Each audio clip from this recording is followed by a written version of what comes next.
I'm here at the 1 Billion Followers Summit, which is the world's largest event dedicated to the content creator economy. And I'm delighted to say in the next few minutes, I'm going to be joined by one of the key figures from this industry. Louisa Ioannidou is the CEO of TheSoul Group, which each week has quite literally billions of followers. We've been in this business for 10 years now. We have hundreds of IPs. We produce over 3,000 minutes a month. So that's two, I believe, Mission Impossible movies put together into one. And we continue to do that year after year, adjusting to how the industry moves, how the algorithms of the different social platforms move, and basically leading that next step into the creator economy with us. It's big business, isn't it? Absolutely is. How often do you have to post to keep your audience engaged, to keep, being seen thanks to the algorithm? We actually post multiple times a day. So across all our brands, we do different kind of posts throughout the day, either short format or long format or a combination of the two. So it's not a post a day or 5 posts a week. We actually post quite a few pieces of content every day across all of our pages. So it's a very sophisticated operation. It's a very detailed operation. Yeah.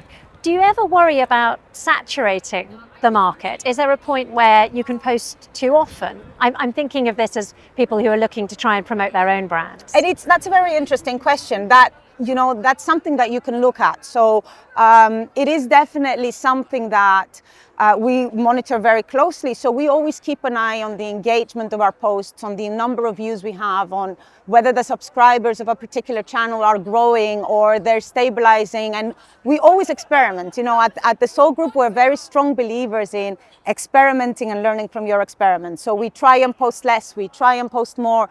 We try and change our formats. We try and always kind of put different types of content in together. So we play around with the platform to really get to our audience what they want to see. You spoke there about engaging content. What is engaging content? What attracts audiences? Engaging content is, in principle, social media is where people now go for entertainment. It has by far surpassed traditional TV. You see the younger generation always on the phone scrolling through either YouTube or Instagram. And speaking of YouTube right now is bigger than traditional TV.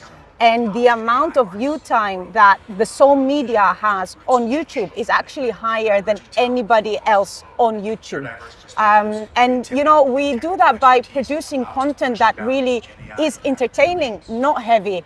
It's light. It's content that people can either try at home if we're talking about our DIY crafts, or it might be something that they never thought could happen. And when we talk about our content, we cover a lot of niches across social media. So we do DIY content, we do teen comedy, we have animation and video series that are related to children that are on YouTube Kids, for example. So we produce content that covers all ages and all audiences, and that's how we keep it engaging. Just for clarity, how fast is this industry growing from your perspective? I mean, we're here at the Billion Followers Summit. We're talking about the creator economy. How big is it? How big is it going to get? It is absolutely huge. And, I really do believe that the sky is the limit in this economy. I actually myself stepped into this economy 2.5 years ago. I was in a completely different area beforehand. And I am amazed by how fast it's moving, how quickly it's growing, how agile it is, and how fast any creator, whether it is a media company or a standalone creator, need to adapt to stay on top of the game and on top of the market. You're here in the Middle East, you're here in the UAE. What does the market look like from your perspective here? Is it in its infancy? Is it already growing? I think it's quite interesting what's happening here. So just talking about, Creators HQ and how much the UAE is really supporting this industry, I think places the UAE in a very unique position into the next step of the economy. They've really seen the value of the creator economy and if I would think, where is it sitting right now? I would say that with all the initiatives that are coming into place, and I've heard a couple today and I'm hearing a couple over the next couple of days as well, it's really going to grow from here onwards. Louisa, thank you very much indeed for your time. Really appreciate it. Thank you very much.